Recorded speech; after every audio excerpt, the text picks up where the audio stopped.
खेसारी लाल यादव बोले थे कि अपनी पत्नी को तलाक दे देंगे और मेरे साथ रहेंगे। जरा सोचिए, हाँ। काजल राघवानी को सोचना चाहिए कि एक का घर आप उजड़वा रही हैं, एक का घर आप उजड़वा के जो है अपना घर बसाने का प्रयास कर रही हैं।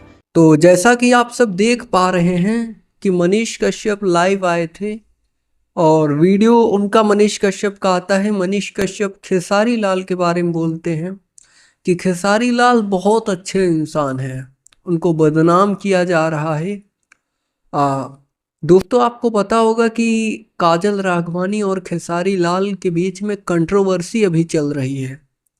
काजल राघवानी खेसारी लाल को बदनाम कर रही हैं और भाई जो समझदार है, मतलब खेसारी लाल तो भैया आप जानते हैं कि कितने सीधे, अपने काम से काम, उनको कम वक्त में ज़्यादा काम करना होता है।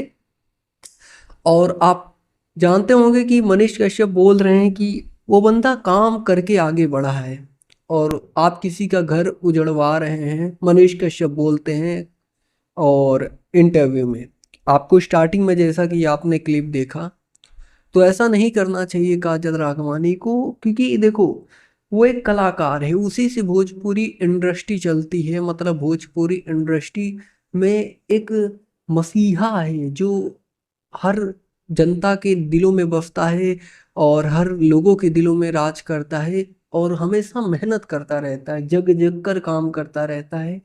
तो उसे ये सब में आप लोग फालतू में ऐसे लोग आ जाते हैं कि खेसारी लाल को परेशान करते हैं, तो ऐसा नहीं करना चाहिए। खुद तो कुछ हो नहीं रहा है, वही बात है ना, खेसारी लाल खुद बोले थे डिफेंडर से चल कर टेम्पो में बैठना गलत है।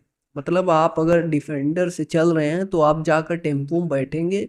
तो एक तरीके से खेसारी लाल ने शुभांकर मिश्रा के इंटरव्यू में बातें बोली थी, उसी को लेकर बहुत सारा कंट्रोवर्सी हुआ और हाल ही में काजल राघवानी ने बहुत सारे आरोप लगाए।